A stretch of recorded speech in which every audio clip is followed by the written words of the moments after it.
Bonsoir à tous, merci de nous retrouver encore une fois en ce mercredi soir en live sur Wake GT Live. Ce soir, un live un petit peu plus court que d'habitude, mais on va se régaler évidemment. On a la chance d'avoir avec nous ce soir Monsieur 24 heures, Alban, on peut dire ça, Monsieur Sprint, Monsieur Endurance. Quel programme cette année, Jules, tu nous as offert sur les pistes allez, d'Europe, voire même outre-Atlantique. Ravi de t'avoir avec nous ce soir. Bonsoir, Jules. Bonsoir, bonsoir à tous. Bon, comment vas-tu? Ça va, un Bon, petit peu fatigué. C'est vrai qu'avec le Covid, ça a beaucoup chamboulé les calendriers. Et on s'est retrouvé à partir de mi-août à enchaîner les courses tous les week-ends. Donc c'est sûr que c'est fatigant, surtout les voyages, etc. Donc voilà, un petit peu fatigué. C'est temps pour le repos avant la dernière course à Kyalami dans 3 semaines. exactement, on va en parler justement. Bon, pour m'accompagner, Alban, bien sûr, monsieur Le Mans, LMS et Wake sur notre groupe. Voilà, ça va, Alban. Ça va, ça va. Bonsoir Hop. Jules. Bonsoir. Et puis Alors, pourquoi GF t'a évidemment, qualifié? Willy aux manettes. Voilà, pardon. Pourquoi Ouais. GF t'a qualifié Monsieur 24 heures? T'en as fait pas mal cette année des 24 heures. Bah, j'ai fait les quatre plus grandes. J'ai eu la chance de faire les quatre plus grandes cette année avec Daytona, Spa, Nürburgring et Le Mans. C'est vrai que c'était une belle année. J'ai eu la chance en début d'année d'avoir que mon employeur Bentley me laisse participer à des courses lorsque Bentley n'est pas représenté. Donc ça m'a permis d'avoir plusieurs offres pour rouler sur un petit peu toutes les voitures. Mais c'est vrai que c'était très agréable. Chanceux. Ah, il y a une question qu'on a dû te poser, Jules. Elle est bateau, mais traditionnelle. Comment t'es venu la passion du sport auto? Bah, dans ma famille, je crois qu'ils en ont fait un petit peu. Donc c'est pour ça que Il y c'est a, parti. il y a un papa, je crois, non? Non, c'est vrai que mon grand-père a commencé dans les années 70 à faire de la course de côte, 80, ils avaient un petit garage à Aubenas en Ardèche, Fiat. Donc il a commencé avec une Fiat avec une Fiat X1.9 où il avait fait faire la coque avec Giancarlo Dallara.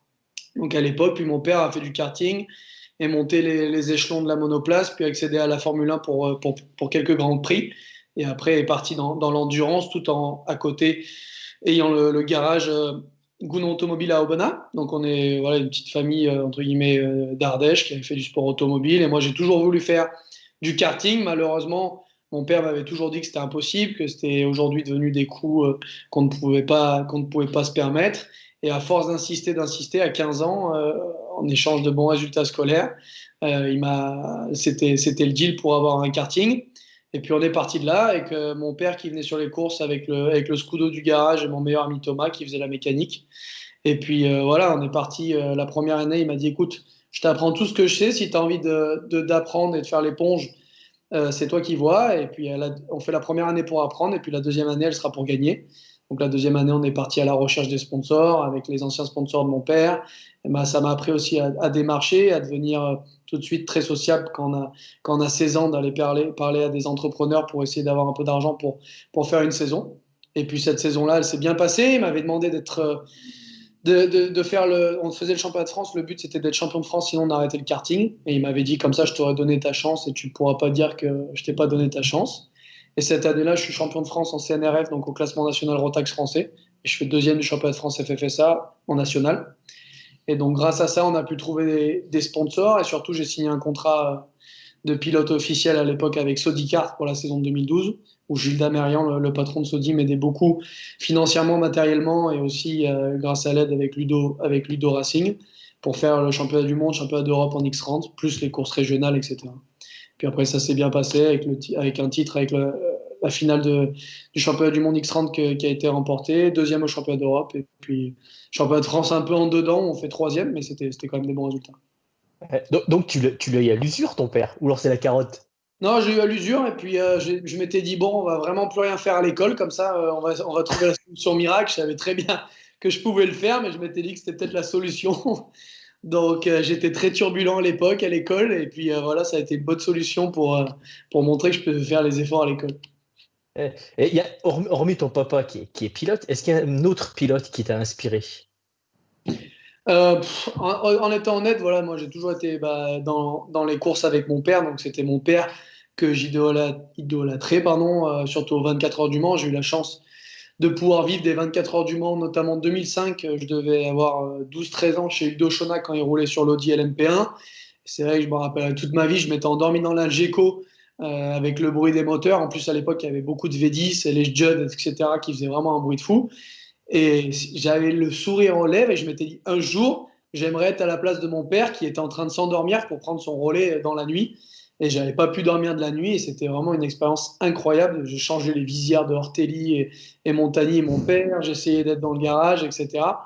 Et c'est vrai qu'à partir de ce moment-là, on peut avoir que le virus. Et j'en suis vraiment reconnaissant de l'aide de mon père. Et aujourd'hui, d'en avoir fait un métier, c'est le plus beau rêve que je puisse réaliser. Bien sûr. Ouais. Alors justement, En plus, tu as bouclé la boucle. Oui, bah, c'est vrai que l'année dernière, aux 24 heures du Mans, donc c'était mes premières 24 heures. En plus, ces dernières années, les 24 heures du Mans, c'était devenu très compliqué parce qu'il fallait toujours des budgets pour accéder aux 24 heures du Mans. Et le GTE Pro, c'est l'avantage, c'est qu'il n'y a que des pilotes d'usine ou payés. Et ça m'a permis d'accéder aux 24 heures du Mans en étant pilote professionnel, non pas en étant pilote qui amenait du budget. Et quand je me suis retrouvé dans cet Algeco aux 24 heures l'année dernière, je me suis rappelé très bien, avant de m'endormir, je regardais le ciel et je me disais, bon, il y a quasiment 15 ans, je m'étais fait ce rêve de dire, ça sera à mon tour de le faire et j'y suis. Donc c'était vraiment émotionnel. Juste un petit rappel pour ceux qui nous regardent, Jeff. Jules, c'est 146 courses, 22 victoires, 39 podiums. Je ne savais pas. Eh ben voilà. On peut le redire. 146 courses, 22 victoires. 140 et 39 podiums. Voilà. Il ne devait pas y en avoir beaucoup cette année quand même. Hein. Il y en a eu un, mais après, ça a été compliqué. Il y a des années plus difficiles que d'autres, Jules. Ouais. Voilà. T'en as gagné une belle cette année. Ouais, voilà. Heureusement, c'est une très belle qualité gagnée. Sinon, c'était une année vraiment pourrie. Justement, on va en reparler, Jules, de cette belle course australienne. Hugo Chevalier, qu'on a reçu il n'y a pas longtemps, qui te salue d'ailleurs. On l'a reçu la semaine dernière, hein, à cette heure-là, il était à ta place dans ton siège. Tu t'en es peut-être pas aperçu d'ailleurs, il était en direct avec nous. Il nous disait justement que le karting et la F4 ont été pour lui une très très bonne école, même pour le GT. Est-ce que tu penses la même chose, toi qui es passé évidemment par le karting, tu viens de le dire, la F4 et la Formule Renault. Est-ce que tu penses la même chose? Moi, je pense que c'est toujours. Alors, il y a deux choses. C'est que bien sûr, la monoplace, c'est la meilleure école pour toutes les voitures, parce que c'est la voiture qui est la plus pure, qui est designée pour la course, alors qu'une GT, entre guillemets, c'est une voiture de route qui a été adaptée pour les circuits. Donc, il faut conduire un petit peu avec, on va dire, plus du feeling que de la technique, parce que la voiture ne réagit pas forcément comme on veut. On fait des choses bizarres au niveau du pilotage pour la faire réagir, qu'on ne pourrait pas faire en monoplace. Mais aujourd'hui, le gros problème de la monoplace, c'est les budgets qui ont explosé, encore plus aujourd'hui qu'à mon époque. Et c'est vrai que j'ai eu la chance de trouver plus de 25 sponsors ardéchois à l'époque et drômois, même s'il y a une petite gare ardéchoise drômoise, là, il n'y en avait pas pour m'aider, pour faire la F4, où j'avais fini deuxième derrière le regretté Antoine Hubert. Ouais. Et malheureusement, mon passage en Formule Renault a tout simplement été impossible, puisque les budgets à l'époque étaient déjà au-dessus de 300-350 000 euros. Et c'était quasiment impossible à réunir, malheureusement, à part si vous avez une fortune familiale ou des amis très très riches. Mais c'est vrai que c'est la meilleure des écoles pour le GT, pour n'importe quoi, pour le prototype. Donc tout le monde passe par le karting. On dira plus que c'est pour apprendre la bataille, parce que le pilotage d'un karting n'a rien à voir avec le pilotage d'une voiture. Mais on apprend l'intelligence de course, on apprend comment gérer une course, gérer un week-end, le stress du week-end, le stress des courses, l'alimentation, etc. Ouais. Et après, la monoplace, c'est de la technique pure de voiture, de pilotage. Bien sûr. Oui, donc tu partages totalement son avis.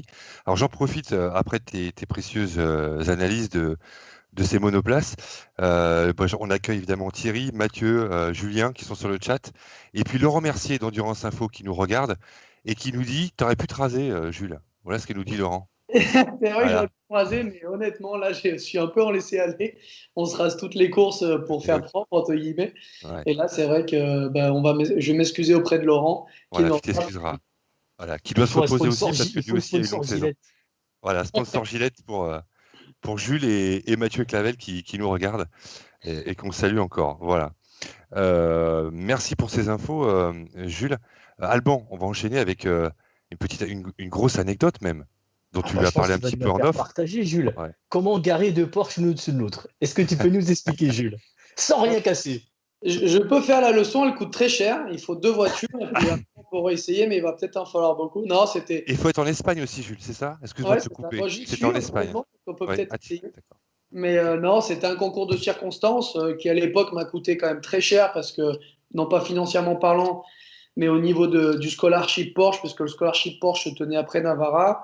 Et c'est vrai que j'étais, avant Navarra, deuxième au classement général et premier rookie. Et on savait que Porsche France allait envoyer le premier rookie au scholarship. Et malheureusement, avec ce crash, ça m'a complètement enlevé de cette filière-là. Mais bon, c'est du passé. Donc oui, en fait, c'était un concours de circonstances. On était 3 voitures côte-côte, avec la voiture de Cugnot, de Denarda et la mienne. Et on s'est touché. Et il s'est fait qu'à un moment donné, je me suis retrouvé en l'air. L'autre voiture était en tête à queue. Et je me suis posé sur la voiture. Mais ce qui est fort dans ce crash-là, bien sûr, c'est fort de mettre une voiture l'un sur l'autre déjà. Mais c'est surtout de la faire tenir en équilibre avec un flat 6 à l'arrière. Et qu'elle tienne en équilibre sur l'autre voiture. Parce que normalement, on aurait tendance à penser qu'avec le poids de la Porsche, elle aurait dû faire ça. Et en fait, pas du tout. Non. C'est vrai que j'ai pas compris sur le coup, parce que tout s'est passé très vite. Et puis en fait, je regarde au loin et je me dis, mais le goudron, il me paraît vachement. La piste me paraît loin. Et puis je vois les commissaires de piste qui étaient comme ça. Ça, la tête en l'air. Et moi, j'ouvre la porte. Et en fait, avant d'ouvrir la portière, j'entends ça taper. Et je dis, mais qu'est-ce? Et j'ouvre la portière. En fait, c'était Denarda qui était coincé et qui tapait. Parce que quand je suis monté sur lui, bien sûr, ça a aplati un petit peu le pavillon. Et qui tapait sur la porte pour essayer de sortir. Après, il est parti en courant. Donc, je pensais qu'il y avait le feu dans la voiture. Et moi, je m'étais fracturé une cervicale. Donc, je ne pouvais pas bouger. J'avais mal au cou. Et mon ingénieur, il me dit, bon, écoute, Pascal Tortosa, qui est en Formule I maintenant, avec Jean-Luc Verne d'ailleurs, qui me dit, écoute, je crois que je ne l'ai jamais vu, mais tu verras quand tu descendras, tu es sur le toit de l'autre voiture. Donc voilà. Tu sais que tu as fait le buzz avec ça. Ah, c'était compliqué parce que c'était en même temps très rigolo, maintenant j'en rigole, mais en même temps, fin 2014, après la Formule Renault, j'avais plus rien. J'avais fait deux courses chez KTR, une course chez AV Formula, et j'avais plus rien. Donc j'étais retourné travailler au garage de mon père à aider les voitures. Et mon grand-père m'avait donné une deuxième chance dans la vie en me payant le Porsche Scholarship de Porsche France qui consistait à payer 800 euros, je crois, à l'époque pour faire partie de la sélection. Il m'avait dit, écoute, ça fera pour tes 2 anniversaires et tes Noël. Je suis né le 31 décembre, donc ça combinait les deux. Et du coup, je m'étais relancé, entre guillemets, dans le sport automobile en gagnant ce scholarship et en refaisant, grâce à l'aide de Porsche, cette saison-là. Et en fait, dans mon malheur, c'est que fin 2015, j'avais plus rien. Donc, j'avais pas réussi à rentrer dans le scholarship mondial. Ils avaient envoyé Mathieu Jaminet dans le scholarship mondial, qui avait gagné le scholarship mondial, donc lui était passé pilote junior. Et j'étais vraiment au fond du trou. Donc, c'est vrai que l'image était, entre guillemets, rigolote, mais personnellement, c'était vraiment un drame parce que je pensais que c'était de nouveau fini pour moi. Dans ce cas, tu aurais eu la carrière de Mathieu Jaminet. Si on calque, tu aurais gagné, tu n'aurais pas eu cet accident, tu aurais été directement Porsche Junior Team, quoi. Junior Driver, pardon. C'est facile à dire, on ne sait jamais. Mathieu a dû faire du très bon boulot dans cette sélection-là. Après, on s'était battu toute l'année. Et voilà, malheureusement, c'est comme ça. Avec des si, on aurait fait beaucoup de choses. Et à l'heure actuelle, je suis très content du chemin que j'ai réussi à parcourir pour l'instant. Et malheureusement, ça s'est passé comme ça avec Porsche. Et voilà. Bon, alors, t'as eu pas mal de succès très très vite, hein, 2 ans après, si on peut le dire. En 2017, tu décroches un beau championnat, hein, donc la DAC GT Masters avec une Corvette. Tu peux nous dire 2 mots sur ce championnat qui est, pour toi, je dirais, si je peux me permettre, le début, la vraie consécration pour ce qui est un pilote GT, à mon sens. Je pense que tu me contrediras pas. Non, exactement. Ben, moi, la DAC, ça a été la chance de ma vie. En fait, la petite histoire, pour revenir sur ça, c'est vrai que les gens me demandent souvent comment ça se fait que je me suis retrouvé en ADAC. Eh oui. Donc, comme je vous disais, fin 2015, je n'avais plus rien. Encore une fois, je pensais, mon père me parlait de vendre des voitures. Excusez-moi, mais vendre des Fiat Panda, je lui ai toujours dit, c'est un petit peu moins glamour que d'essayer d'être pilote professionnel. Surtout au bon âge. Je suis un des choqueurs fidèles, mais bon, voilà. Et du coup, je me suis fait opérer. J'avais une maladie aux jambes, ça s'appelle le syndrome des loges. Donc mes pieds avaient du mal à revenir parce que ma loge musculaire se saturait. Et donc j'étais encore en béquille à ce moment-là. J'ai été arrêté. Enfin, je pouvais plus marcher pendant un mois après l'opération, etc. Et j'étais vraiment en dépression, honnêtement. Et puis mon père fait les balances de performance pour le Blancpain, enfin pour la FIA et le Blancpain. avec Eric Comas. Et il me dit, bah, écoute, de toute façon, viens voir des voitures, ça te fera plaisir. Et même si voilà, c'est la BOP, viens. Et moi, je me rappelle lui dire, mais qu'est-ce que tu veux que je fasse, à part me faire mal de voir toutes les belles voitures, etc. Ah, mais viens. Et donc, j'y viens. Et puis, je passe avec mes béquilles. Je me rappelle encore dans la pit lane du Paul Ricard. Je regarde toutes les voitures, etc. Très bien. Et là, je tombe sur cette Corvette de chez Callaway qui était tout en carbone, parce qu'elle n'avait pas encore de décoration. C'est une nouvelle voiture. Et elle était honnêtement magnifique. C'était l'ancienne C7 avec le gros capot à l'avant, le V8. Et j'étais pas forcément fan d'une Corvette, mais là, en carbone, etc., c'était incroyable. Et là où c'est incroyable mon histoire, il y avait une personne qui, je me rappelle encore, avec un jean troué, des vieilles ASICS un peu forts, qui était collé contre la porte du box avec les mains comme ça, donc il faisait rien, et avec un petit bonnet trop court. Et puis je vais le voir et je lui dis, voilà, d'où je pense le fait que mon père m'a éduqué à faire des boucs jeunes, etc., à 16 ans, bah, on n'a pas peur d'aller discuter avec les gens. Et je vais le voir, je dis, putain, cette voiture est extraordinaire, parce qu'il avait un pull Callaway. Mais je pensais que c'était le trucky ou que c'était, j'en sais rien, moi. Il n'avait pas là du tout la tête du patron. Et puis je me mets à parler pendant une demi-heure avec lui, et puis on rigole, je lui dis des blagues que je n'aurais jamais dit à un patron, mais en tout cas qu'on rigolait. Et mon père arrive, parce qu'il venait de finir, et puis il me dit, ah mais tu connais Ernst, le patron de chez Callaway. Et moi je me dis, oulala, j'ai dit n'importe quoi pendant une demi-heure à raconter des conneries, mais le feeling était vraiment bon. Et puis il dit à mon père, ah mais ton fils m'a pas dit qu'il roulait, qu'est-ce qu'il fait? Puis mon père il explique, etc. Et puis il dit, bah maintenant il va vendre des voitures parce qu'on n'a plus de budget. Et puis voilà, il a eu sa chance. Il s'est fait avoir en Porsche, c'est lui qui a fait l'erreur. Tant pis pour lui. Mon père lui avait donné la chance, c'est fini. Et là il dit, bah, c'est dommage parce qu'on a une place qui vient de se libérer en ADAC avec Daniel Kelwitz, qui est le champion 2013. Son coéquipier, je ne sais plus comment il s'appelait, était parti en LMP2. On a une place. Par contre, comme vous avez parlé avec Hugo, les budgets en ADAC c'était très cher, c'était 250 000 euros. Donc il dit, bah, par contre, c'est 250 000 euros, on peut peut-être faire un effort à 200, mais. Et là, quand il annonce ça, j'ai dit, non, mais. J'ai dit, laissez tomber. J'ai dit, au maximum, pour l'instant, j'ai plus de sponsors, j'aurais demandé d'arrêter de m'aider, je peux avoir 40 000 euros maximum en allant chercher tout le monde, etc. Ah non, et puis il me dit, bah, 40 000 euros, c'est impossible. Enfin, voilà, je suis désolé. Mais il voyait que j'étais très triste. Il me dit, bon, tu sais quoi, dans un mois, on teste des pilotes, ou dans 3 semaines et demie, on teste des pilotes à Hockenheim. Comme tu adores cette voiture, viens, je te donnerai 5 tours dedans. Mais bon, malheureusement, pour la saison, tu n'as pas assez de budget. Et moi, je me dis, bon, c'est super. En même temps, j'étais dégoûté parce que je savais très bien que j'allais voir et conduire une super voiture que je ne pourrais jamais rouler dedans. Donc, je vais à Hockenheim avec mon grand-père, je crois, et mon père. Et puis, je savais que dans la voiture, j'ai dit, mais pourquoi on y va, etc. Et mon père me dit, ah, tu sais pas, on sait jamais. Sur un malentendu. Et sur mon premier book de karting, mon père avait écrit, dis-toi que tu n'y arriveras jamais, sauf sur un malentendu. Et c'est là que l'histoire est drôle. Et donc, il me rappelle dans cette voiture, on était je ne sais plus ce qu'on avait, une Fiat Tipo, bref, très moche. Bon, bref, on arrive. Et je reste pendant toute la journée. Ils avaient déjà testé toute la journée d'avant pas mal de pilotes. Puis on arrive en fin de journée. Le pilote d'avant moi, Dylan Pereira, qui fait la Super Cup, je crois maintenant, était en pneu neuf. Donc moi, je pars en pneu frais. Et puis il me dit, bon, bah, tu as 5 tours, voilà, régale-toi. Et moi, mon père, il vient me voir et il me dit, mais à fond, dis-toi que c'est la dernière fois que tu conduis une voiture de course, on ne sait jamais, on verra. Moi, je dis, mais pourquoi il me dit ça? Bon, bref, je dis, ok, tant pis, on va faire un gounon dans le texte. Je me mets couteau sous la gorge, à fond de partout. Je ne pouvais pas faire mieux. Puis je rentre et je dis, bon, bah là, j'ai tout donné, je ne peux pas faire mieux, tant pis. Et là, j'arrive dans la pit lane et il y avait les jeunes qui ont été testés, les parents et tout le team qui regardait la voiture arriver. Et j'ai dit, oh là là, j'ai dit, vu comment j'ai pris les vibreurs, si ça se trouve, j'ai arraché le splitter. Je ne sais pas comment on va payer. La caisse, elle doit être détruite à l'avant pour qu'ils regardent comme ça, parce qu'ils cachaient les temps dans la voiture. On ne pouvait pas voir les temps pour que personne ne se mette en compétition. Et puis je sors, je dis rien, je passe, je regarde quand même le splitter, mine de rien. Bon, il n'y a rien, je dis tant pis. Et mon père rigolait. Et je vais le voir, je dis qu'est-ce qu'il y a? Il me dit non, t'as bien fait. Donc là, il y a Annecy qui vient me boire, il me dit on a un problème. Je lui dis pardon, je dis qu'est-ce que j'ai fait? Il me dit bah, t'as roulé à 1/10 de Daniel Kelwitz qui connaît la voiture, puisque c'est lui qui l'a développée. Et il faut qu'on trouve une solution, on te veut pour l'année prochaine. Je dis, mais moi, je veux tous les jours. Je dis, mais et je ne peux pas. J'ai maximum. Quand je vous dis 40 000, c'est que j'ai même pas encore discuté aux sponsors.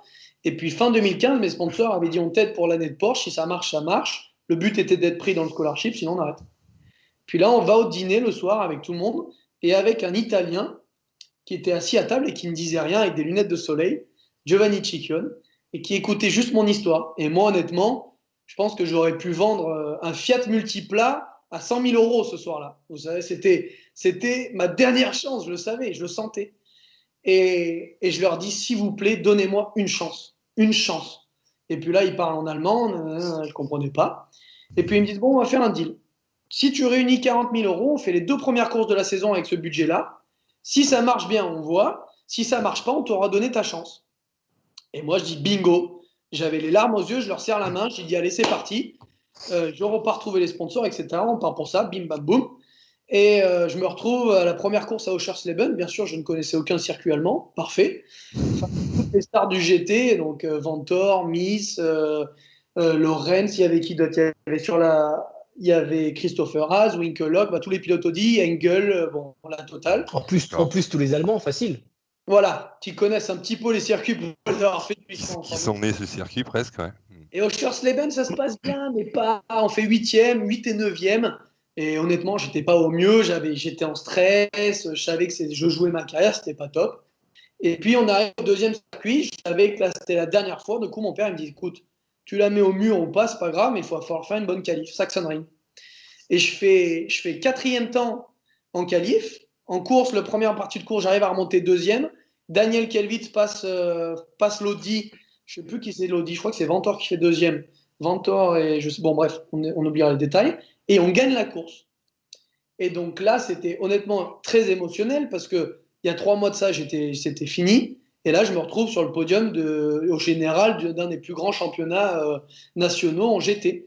Et avec ce Giovanni Cicchione et Ernst qui étaient sur le podium, et honnêtement, on était tous en pleurs. C'était une belle histoire humaine. Et moi, je savais que c'était ma dernière course, donc je pleurais aussi pour ça. Et puis, c'était l'anniversaire de Giovanni Cicchione. Et puis, il me prend dans ses bras et il me dit Jules, et je ne savais pas qu'il parlait un petit peu français. Il me dit, je paye la saison, on l'a fait ensemble, on va gagner le titre. Et là, je dis, putain, vous foutez de ma gueule. Je dis, non, c'est pas vrai. Ici, je paye tout le reste, on y va. Et c'était le co-actionnaire de l'écurie.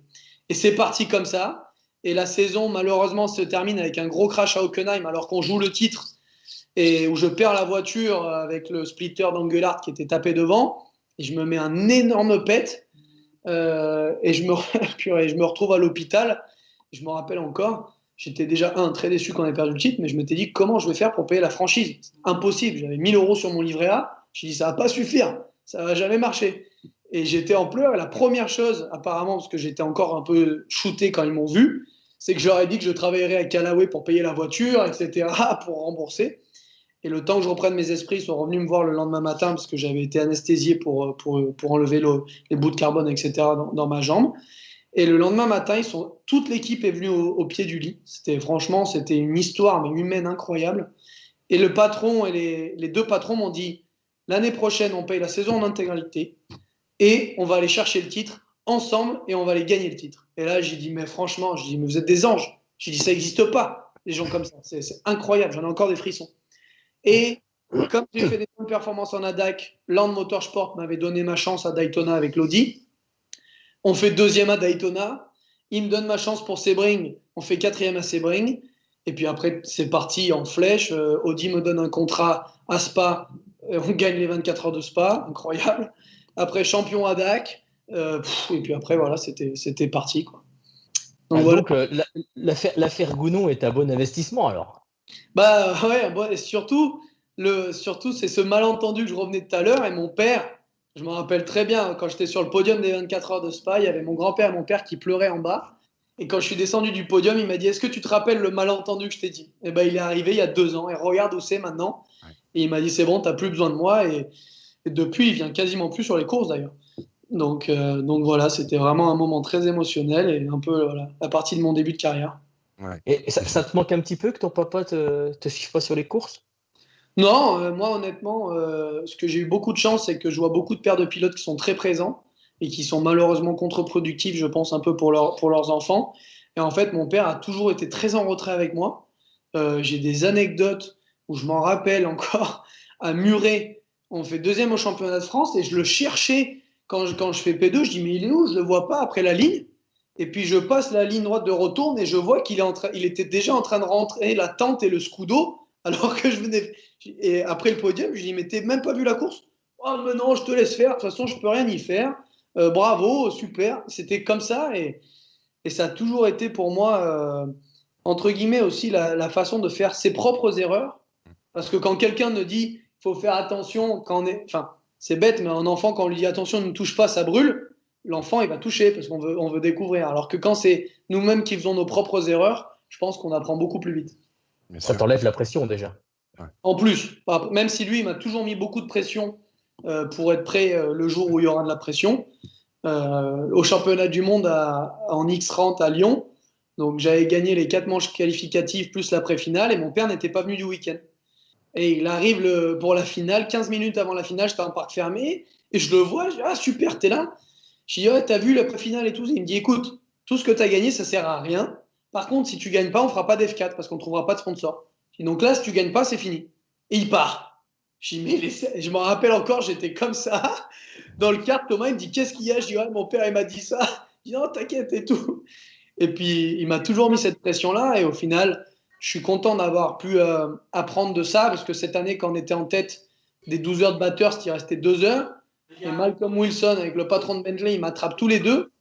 Et ils me disent en anglais, don't fuck it up, or if you do, don't come back. Et là, on est payé pour faire ça, et qu'on est en tête de Bathurst, et que les deux grands patrons vous disent ça, si on ne sait pas tenir la pression, c'est compliqué. Oui, c'est sûr.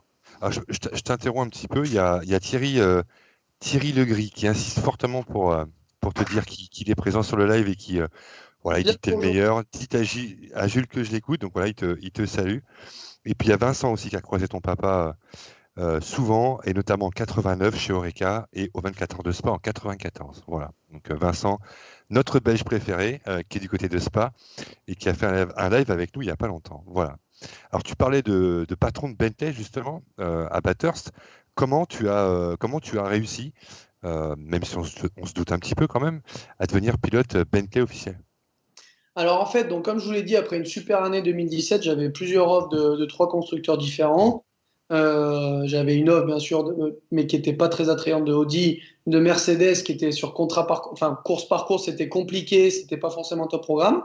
Et je me retrouve à avoir un test avec Bentley, notamment grâce à Maxime Soulet. C'est pour ça que je dis que c'est toujours très important aux jeunes pilotes que j'essaie d'aider, notamment Hugo, qu'il faut toujours être bien avec les gens, être quelqu'un de sympathique, parce que des fois, on se retrouve dans des positions grâce à des aides de personnes qui veulent vous aider parce qu'ils vous aiment bien ou qui trouvent que vous êtes vous-même, bien entendu, mais vous êtes quelqu'un d'agréable. Et c'est vrai, grâce au contact de Maxime qui m'avait mis en contact avec l'usine Bentley, j'ai eu un test à Motorland qui s'est très très bien passé. Et Bentley avait un programme à l'époque qui était très attrayant, avec quasiment un programme GTE, si on y regarde, avec 2 voitures usines, qu'avec des pilotes officiels. Donc c'était vraiment du customer racing déguisé, même si ça s'est fini cette année malheureusement. Mais c'est vrai que c'était l'offre la plus intéressante financièrement parlant, programmement parlant, mes coéquipiers, et puis la voiture, il y avait surtout un programme de développement qui était très fort, puisqu'on a fait 5 tests de 36 heures pendant l'hiver pour développer la voiture. Et moi, j'avais 22 ans à cette époque-là, et c'est vrai que le rôle de développer une voiture m'avait paru très pertinent pour moi, pour apprendre techniquement encore plus, et puis pour pouvoir être à la base d'un projet et de partir à zéro avec ce projet-là et de monter avec. Alors, juste avant qu'Alban enchaîne sur une course mythique que tu as enfin faite, moi j'ai juste une toute petite question très rapide.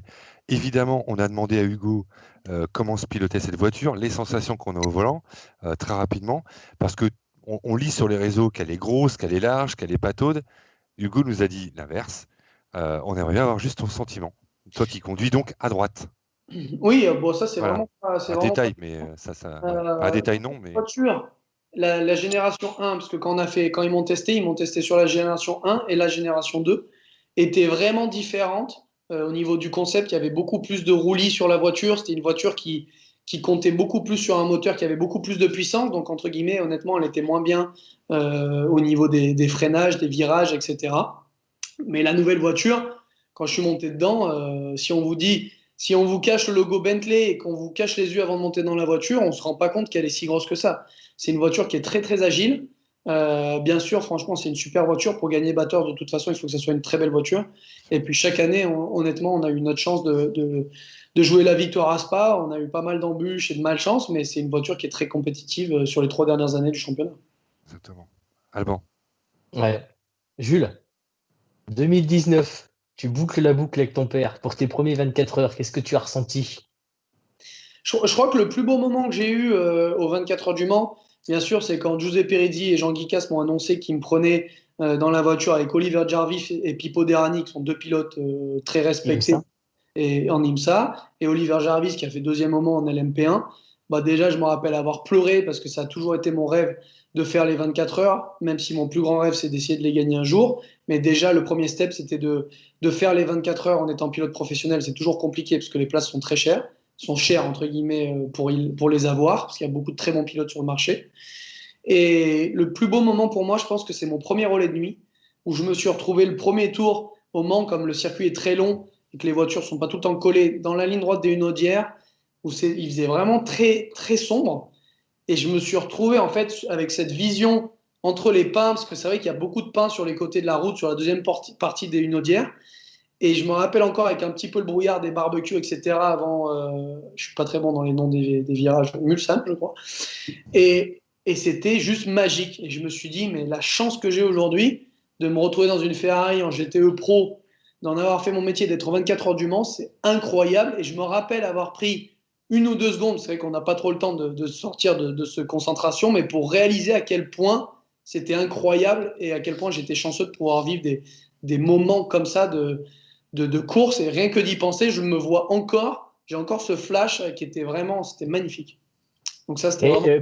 On avait eu des anciens avant toi qui ont fait les 24 heures. Eux, ce qu'ils nous expliquaient, c'est que des fois, les barbecues étaient un repère pour eux dans la nuit. Est-ce que toi, tu as eu des repères un peu atypiques? Repère, non, parce que le problème, c'est que s'il souffle un peu plus sur les braises le tour d'après, vous allez freiner un peu trop tard. Mais, mais c'est comme quand on dit en karting, je freine à l'ombre. Ça ne marche pas trop avec le soleil qui bouge dans la Avec le journée. soleil. Mais non, non, après, ce qui est vraiment. Mais ça, c'est partout sur les courses de 24 heures, à Daytona aussi. C'est vrai que c'est toujours rigolo d'avoir cette odeur de barbecue de temps en temps. Ça dépend des heures, parce que c'est pas toute la nuit. Hein. C'est quand les gens mangent. Mais en fait, au Mans, on est tellement dans l'événement que je trouve on se rend pas compte. En tout cas, moi, je me rendais pas compte. Cette année, il y avait personne, donc c'était facile de se rendre compte qu'il y avait personne. Mais je me rendais pas compte du nombre de personnes qu'il y avait autour de la course. Alors que quand j'habitais au Mans, que j'étais allé voir la course, ça m'avait surpris par le nombre de personnes qui assistent à la course. Et en fait, quand on est dans sa bulle et qu'on essaye, surtout la première année, comme on en avait discuté avec mon père, les gens se rappellent toujours la première année. C'est-à-dire que vous faites une erreur la première année, Le Mans, c'est fini. Vous ne le reverrez Ouais, plus ça te parce colle que à les la gens peau. se rappelleront toujours l'erreur que vous avez fait la première année. Donc ma première année, je m'étais vraiment concentré à garder de l'énergie au maximum, à essayer d'aller voir le moins possible les fans, malheureusement, mais de garder vraiment beaucoup d'énergie pour moi, pour essayer de faire une course sans erreur. Et c'est vrai que je ne m'étais pas trop rendu compte de tout cet attroupement, les barbecues, etc. On le sent de temps en temps, mais j'étais tellement concentré que non, j'ai pas vu tant que ça. Et profiter, Et j'ai vous avez, beaucoup profité. et vous avez fait un petit débrief avec papa après? Ouais, il était content. Je pense que je m'étais trop économisé au niveau de l'énergie parce que j'ai conduit, à l'époque j'habitais toujours à Lyon, du Mans à Lyon avec ma Seat Leon. Donc je m'étais dit, bon, si après une course de 24 heures j'arrive à faire 700 km, c'est peut-être que j'étais un peu trop en mode sieste et me coucher tôt tous les soirs. D'accord. Donc voilà. Eh ben, Jeff, on Ouais. te donne la main pour 2020. Exactement. Il y a Laurent Mercier qui dit aussi encore une fois sur le chat, j'ai un œil sur toi, jetez dans les oreilles, Jules, et puis j'ai un œil sur Virginie, Thierry, tous ceux qui chattent dans le live texte. On va dire justement Laurent Mercier qui nous disait souviens-toi Jules de l'interview à Bathurst.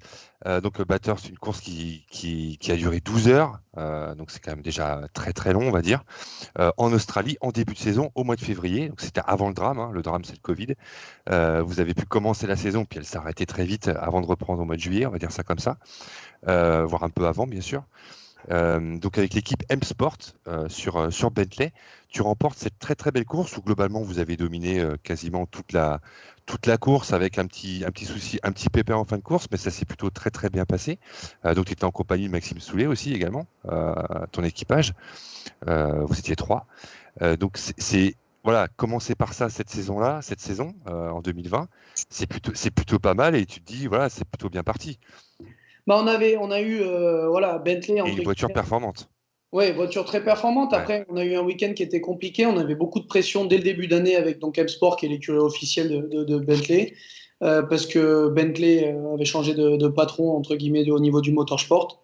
C'est passé à Paul Williams, qui nous a mis beaucoup de pression pour avoir des résultats cette année. Donc, on est arrivé, bien sûr, avec bien sûr l'objectif de gagner, mais on connaît la qualité du plateau de batteurs cette année qui était tout simplement incroyable, avec les 15 courses, les 15 voitures, enfin les top 15 avec des noms de tous les pilotes les plus connus du GT, même de l'IndyCar, avec Scott Dixon, avec les pilotes du V8 Supercar qui sont très connus.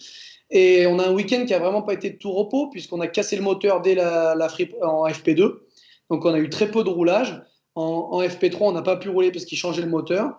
Et c'est vrai, d'ailleurs, petite anecdote avec Maxime et Jordan Pepper, mon coéquipier, on est monté en haut de la montagne pour voir les voitures. Et c'est vrai que dans la voiture, ça va vite, mais on ne s'en rend pas compte. Et on est monté, on a vu 2 tours, parce que l'avantage de batteur, c'est qu'on est comme au karting de la Ville-Dieu, on est à 5 mètres de la piste, derrière le mur, parce que les fans peuvent être très près des voitures.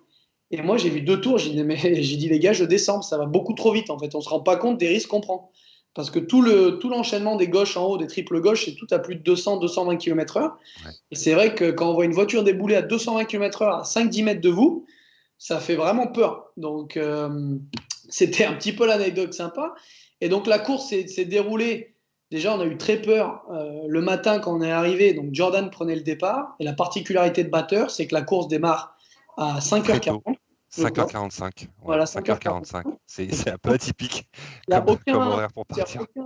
Aucun essai libre de nuit. Donc le pilote qui démarre commence à batteur entre des murs sur une route départementale. Ce n'est pas un circuit, c'est une route départementale, sans avoir roulé de nuit. Et donc moi, j'étais déjà prévu pour finir la course. Donc j'allais prendre le 3e relais du matin, donc vers 9h, plus la fin de course. Donc entre guillemets, pour m'économiser, je dormais plus que les autres. Et puis, je me réveille et puis je vois on a un groupe avec les pilotes, bien sûr. Il y avait 50 messages. Et je dis, oulala, mais qu'est-ce qui se passe? Parce que la course, elle était déjà partie, mais moi, j'avais fait exprès de me lever vers 7h30. Et en fait, je lis un texte de Malcolm Wilson qui met « Désolé pour la voiture numéro 7, vous ne prendrez pas le départ à 5h15. » Et moi, je lis ça. Et puis, je continue à descendre. Et puis, en même temps, tout de suite, je mets le live TV pour voir si on y était. Puis, on y était. Puis je comprends pas, et j'arrive à la piste, et en fait, on a eu un problème de capteur sur le moteur, et jusqu'à 5 minutes avant la fin de la pit lane, ils n'arrivaient pas à démarrer le moteur. Donc Malcolm avait déjà prévenu Maxime en disant « Je suis désolé, la voiture, elle partira pas », parce que les ingénieurs moteurs avaient dit « On comprend pas ». Et ils ont eu une chance inouïe de trouver le capteur qui marchait pas dans le faisceau, et on a pu rouler, puis la course, on est parti 11e, et on est remonté petit à petit, puis on a pris la tête à partir de la mi-course. Et honnêtement, après, on l'a plus quitté. À part moi, j'ai eu une crevaison à 1h de la fin où on a vraiment eu peur. Enfin, j'ai eu peur déjà de la mettre dans le mur. Et puis, j'ai eu peur de tout casser, d'endommager la suspension arrière droite. Et en fait, on s'en est très, très bien sorti. Et on est ressorti devant Marcello. Et après, j'ai pu gérer la fin de course sans encombre. Avec un record à la clé, Jules. Un record. Ouais. De tour, non? Oui. Ouais, on a fait quasiment 2000 km, non? 314 tours. Ouais, je crois que c'était quasiment 2000 km. Vous avez fait 2 tours de plus que l'année d'avant, qui était le record en 2019, donc 312 tours. Et là, c'était 314. Voilà. Un autre record a été battu ce week-end au Paul Ricard, avec le vainqueur, la Ferrari notamment. Voilà. Ils ont fait aussi un record ce week-end. Donc, c'était un peu l'année des records en Intercontinental GT Challenge, du coup. Voilà. Ouais, et en GT World. Ouais, voilà. Mais c'est vrai que Bathurst, on parle de 315 tours. Pour moi, c'est une des rares pistes dans le monde, je pourrais en citer 3 ou 4, où tous les tours, en étant honnête avec vous, on a du plaisir immense parce qu'il y a tellement de risques, tellement d'adrénaline. Alors qu'honnêtement, quand on roule au Paul Ricard, je ne vais pas dire que c'est ennuyeux, parce que ce serait manque de respect pour tous ceux qui ne peuvent pas rouler, mais c'est une piste qui ne procure très peu de sensations, malheureusement. Comme il y a beaucoup de dégagement et qu'il n'y a plus aucun challenge. Alors que c'est pour ça que tous les pilotes, on adore le Nürburgring, le Nordschleife, pardon, le Bathurst, Suzuka, les circuits où on sait que dès qu'on fait une petite faute, de 1, ça pardonne pas, et de 2, pour atteindre la limite, ça met beaucoup plus de temps, je peux vous dire, pour passer vite dans le pif-paf de la montée à Bathurst, où il y a un changement de goudron, c'est off-camber, c'est-à-dire que c'est en dénivelé, pardon, qu'il y a 2 murs de chaque côté. C'est pas comme Signe au Paul Ricard où on passe le premier tour, on met à fond. Bon, il y a un petit souci, on débraque, on sort 25 mecs derrière et puis il n'y a pas de souci, quoi. Ah, ça n'a rien à voir. Donc, Il y a Nathan, Jules, qui est sur le live, qui te salue et qui était en live avec nous lundi. On le salue, Nathan. Il regarde toutes les courses, Nathan, hein. C'est un spécialiste du GT. Plus que nous, pourtant nous on passe des heures devant les retransmissions du SRO notamment. Dis-moi, cette année, il avait l'air de faire moins chaud que l'an dernier à Bathurst. non. Parle-nous des températures, alors, plutôt. Alors, l'année dernière, c'était vraiment particulier. Moins Parce chaud sur la piste ou dans l'air, on ne sait pas. Mais... qu'il faisait, l'année dernière, il faisait plus de 40 degrés. Et cette année, on était plus à 33-34 degrés. Mais moins chaud. Avec un V8 biturbo juste devant vous et 2 échappements sur les côtés à plus de 1000 degrés, c'est très très chaud dans la voiture. Très chaud. Ouais. Ça t'a handicapé, ça? Non, parce qu'on a des systèmes aujourd'hui dans la voiture pour essayer de nous refroidir, notamment pour les courses très chaudes. Donc M-Sport a développé, bon, comme tout le monde, mais on a des gilets qui refroidissent avec de l'azote liquide pour essayer de refroidir au mieux le corps. Plus on a une ventilation pour le casque pour essayer de refroidir la tête. Et on l'utilise que sur les courses où il fait très chaud parce que c'est un peu plus de poids embarqué. Mais malheureusement, quand il fait 60-65 degrés dans l'habitacle, on est obligé d'avoir ça. Ouais, c'est Eric Larry qui nous parlait de ça il y a quelques temps. Hein. C'était la Corvette qui faisait 65 degrés, c'est ça le banc, je ne me trompe pas? Tout à fait. Le problème, c'est comme toutes les voitures au moteur avant, il y a les échappements qui viennent vraiment. Nous, c'est sur le côté et c'est les échappements, vous imaginez bien que la chaleur dégagée, elle est énorme, quoi. Ouais. Merci pour... Du coup, tu étais finisher à Bathurst. Ouais. C'était prévu dans le line-up de départ. En fait, chaque pilote a ses temps. Alors on a une très bonne relation avec Jordan et Maxime. Jordan est un très très bon starter. D'ailleurs, on l'a vu ce week-end encore au GT World Challenge. Il a fait un très très beau début de course. Maxime adore le relais du milieu où il faut vraiment faire entre guillemets, le job d'aller chercher les temps les plus rapides possibles pour essayer de combler l'écart et d'être bien positionné. Et moi, j'adore la pression de fin de course, entre guillemets, le money time où on sait que c'est là que tout se joue et où il va falloir se battre vraiment fort. Et donc, en début d'année, on s'était dit que voilà, pour l'année, on allait garder cet ordre-là. Et puis, c'est vraiment une collaboration que j'adore avec mes coéquipiers parce qu'on n'a aucun ego. Et c'est pareil pour les Superpoles parce que tout le monde, bien sûr, aime la gloire de la Superpole. Et donc, en début d'année, on s'assoit toujours autour d'une table et on dit, bon, qui c'est qui veut faire laquelle? Et donc, moi, je voulais vraiment faire Bathurst et Indianapolis. Jordan, il voulait faire Kyalami et Suzuka. Kyalami, pour, entre guillemets, c'est un Sud-Africain, donc il est chez lui, et Suzuka. Et Maxime, en tant que Belge, avait décidé de faire la Superpole des 24 heures de Spa. Et c'est vrai que cette entente-là entre les pilotes, elle est rare. Et on l'a acquise après quasiment 3 ans de relation avec Jordan. Et pareil pour Maxime, même s'il était dans notre voiture. Mais ça fait la différence parce qu'il n'y a aucun ego entre nous. Donc non, c'est vraiment quelque chose d'appréciable. Alors, Mathieu, Jules, après Bathurst, tu changes de continent, direction Daytona. Alors, c'était juste avant. En fait, c'était Daytona et après Bathurst. Oui, c'est ça. Ouais. C'était ça. Alors, comment tu l'as vécu cette course IMSA? C'est quand même les 24 heures de Daytona, c'est quand même exceptionnel pour un pilote parce que ça fait partie d'une des courses les plus renommées au monde. Oui, alors c'est vrai qu'il y a un gros nom, notamment grâce à Rolex qui a développé ce modèle de montre. La course de Daytona est un petit peu particulière parce que, comme je vous l'ai expliqué tout à l'heure en off, il y a des tours de wave buy, c'est une règle, c'est-à-dire que si on perd des tours par accident ou qu'on a des problèmes, on peut récupérer les tours lors d'un safety car.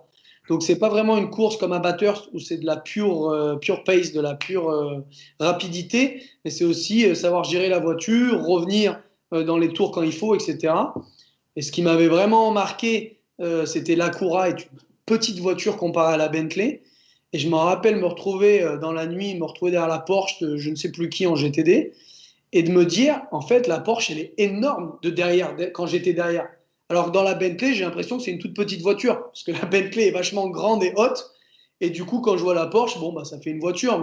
Et là, dans l'Acura, où on est assis très bas, très près des roues avant, je me retrouvais avec l'aileron arrière de la Porsche qui est immense. Et je me disais, oula, en fait, c'est gros une GT3. Donc ça, c'était un petit peu l'anecdote. On n'a pas eu une super course. Malheureusement, on a cassé le splitter à 3 ou 4 heures du matin, où on était cinquième, mais en toute honnêteté, on n'avait vraiment pas la vitesse pour jouer devant. On avait été touché par la BOP avant course.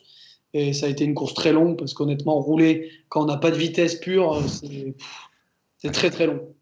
Et comment tu arrives à t'adapter en passant d'une Acura, qui est pas une voiture non plus type européenne ou type sport, à une Bentley où là, tu as carrément une autre assise, une autre conduite.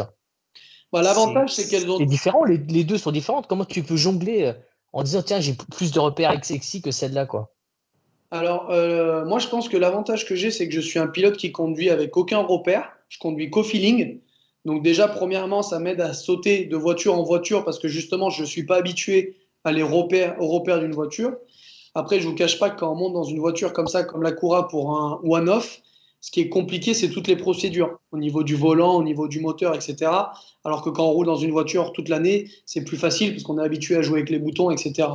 Donc, toute la semaine, c'est une technique que m'avait donné mon père, c'est que je montais toujours dans les voitures le soir en faisant des photos et je demandais toujours à mon ingénieur, pareil pour les 24 heures du Mans, de me faire des pannes, entre guillemets, de me simuler des pannes en temps réel, donc avec mon casque où il me dit oh, on a un problème de fuel pump, mais la fuel pump numéro 2. Et il me donne 5 ou 10 secondes pour essayer de trouver. Donc en fait, on se retrouve comme dans la voiture quand on conduit un petit peu en mode panique.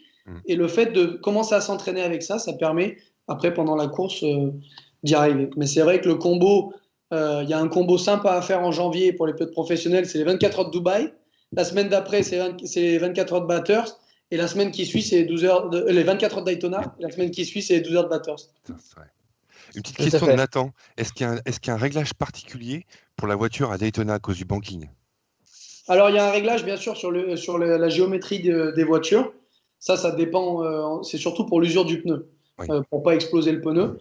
Mais après, il n'y a pas de réglage, entre guillemets, comme en IndyCar, où ils ont le volant comme ça pour que quand ça tourne, ça soit droit. D'accord, merci. Et donc, sur cette année riche pourtant en 2020, tu bifurques sur la course qui sont les 24 heures du Mans. Exactement. Alors là, tu débarques avec le team Rizzi qui arrive des US, très peu de préparation, parce que vous ne pouvez pas, voilà, zéro, parce que pas de temps, pas de test avant. Dans quel état d'esprit tu arrives? Tu te dis, voilà, la voiture, allez, j'arriverai à m'adapter, retrouver ses repères au circuit avec la voiture. Ça doit être un peu speed les premières manches, les premiers essais. Alors là, par contre, à contrario entre l'Acura et la Bentley, ce qui est très particulier, c'est que on passe de Pirelli commerciaux qui sont des gommes très dures à des Michelin confidentiels qui sont juste pour les voitures en GTE Pro. Et alors là, pour moi, c'est la plus grande différence. De plus, qu'en GTE, bien sûr, il n'y a pas d'ABS, alors qu'en GT3, il y a de l'ABS. Mais la plus grande différence, c'est les gommes. Parce qu'on se retrouve sur un niveau de gomme qui est 10 fois supérieur au Pirelli. Et donc, c'était ça qui était dur à s'adapter. Après, je ne vous cache pas qu'en début d'année, quand j'étais en discussion avec Giuseppe Rizzi, il y avait des gros noms pour être sur la voiture. Je ne pensais pas du tout que j'allais avoir le volant. Et puis, quand il m'a confirmé qu'il me prenait dans la voiture avec Sébastien Bourdet et Olivier Plat, là, je m'étais dit que voilà, c'était vraiment encore un step de tomber avec deux légendes françaises de l'endurance et Sébastien aussi de la monoplace avec la Formule 1. Mais on est arrivé sans prétention, on n'avait aucun test face aux deux équipes d'usine, aux deux voitures d'usine chez AF Corse qui roulent toute l'année en GTE. On savait très bien que sur un tour en vitesse pure, on ne pourrait jamais être à leur niveau en étant pragmatique. Et au final, en course, malheureusement, on était bien parce qu'on était troisième dans la nuit avant qu'un amortisseur casse. Et au final, on fait 4 dixièmes et le meilleur temps de la voiture, il était au final qu'à 3 dixièmes du meilleur temps de la F-Corse de chez Pierre Guidi, Calado et Serra, qui était vachement bien, je trouve, pour trois pilotes qui n'ont pas du tout roulé dans la voiture. Alors, tu nous as annoncé un nom dans ton line-up qu'on va bientôt avoir aussi en live, c'est Olivier Plat. Donc, du coup, on lui fera un petit coucou. Donc, tu nous as parlé, tu étais avec Plat et Bourdet. Ça t'a mis une pression supplémentaire? Bah, impression, non. J'étais surtout très content de rouler avec des personnes que je regardais à la télé en 2010 quand je faisais même pas encore du karting. Et c'était pour moi un autre step dans ma carrière de me dire que Rizzi et Ferrari, parce que Ferrari faisait partie du choix du line-up, me voyaient comme quelqu'un de confiance pour me mettre sur un équipage qui était taillé pour aller jouer le podium ou la victoire. Et c'est vrai que quand on arrive à avoir cette confiance-là d'un constructeur et d'une grande équipe comme Rizzi qui a gagné 3 fois au Mans, c'était vraiment pour moi significatif. C'était aussi une façon de récompenser tout le travail acharné que j'ai essayé de produire ces dernières années. Et j'étais un petit peu intimidé le premier jour quand je suis avec Olivier et Sébastien, et de me dire, attends, je suis en train de mouler un siège avec Sébastien Olivier, c'était un peu irréel, quoi. Donc, donc j'étais là, ouais, tout va bien, le siège, ça va, ouais, tout va bien. Tout va bien, tout va bien. Et question, ça se parle en français ou ça se parle en anglais? Alors, avec le team, on essaie tout le temps de parler en anglais parce que on a l'expérience que, en tout cas, moi, j'ai eu l'expérience chez Audi que quand les autres pilotes parlaient en allemand, on se sent tout de suite exclu du groupe. Et je pense que même pour les mécanos et pour les ingénieurs, bien sûr, on parle avec les ingénieurs en anglais, mais même pour les mécanos, comme ça, ils se sentent qu'ils font partie de la conversation, ils sentent qu'on fait l'effort aussi de faire partie du team. Et donc, c'était tout le temps quasiment en anglais, à part quand on était tous les trois, les soirs ou au repas, où là, on parle en français, bien sûr. Par contre, Rizzi, tu étais un petit peu habitué. Est-ce que tes premiers 24 heures, c'était déjà que Rizzi? Exactement. Donc, j'ai eu En la couleur bleu nuit, si je me rappelle bien. Ouais, exactement. C'était le propriétaire de la voiture, Jean Guicas, qui voulait une Ferrari bleue. Mhm. Donc, il l'avait mis bleu. Et cette année, c'était les couleurs traditionnelles de Rizzi avec le rouge. Très très belle cette année. Oui, Willy nous les a diffusées là, très très très jolie. Tu peux nous la remettre une dernière fois. D'ailleurs, elle est sur le fond d'écran du live de ce soir. Ta Ferrari du Mans de cette année. Ouais. D'accord. On se Vraiment voit pas chouette. beaucoup, mais comme je suis sur Skype, j'arrive C'est pas. normal, on est sur Skype, nous on se voit que nous. Mais en tout cas, ouais, elle est en fond d'écran, Justement, juste en bas est-ce qu'on peut en juste en dessous profiter de toi. Juste en dessous de toi, il y a ta Ferrari. Voilà. On peut en profiter pour préciser que ceux qui regarderont ce live en replay, bien évidemment, il sera aussi dispo sur YouTube. Donc pareil, si vous débarquez tout juste sur le live, vous inquiétez pas, c'est aussi en replay dès que ce live est terminé.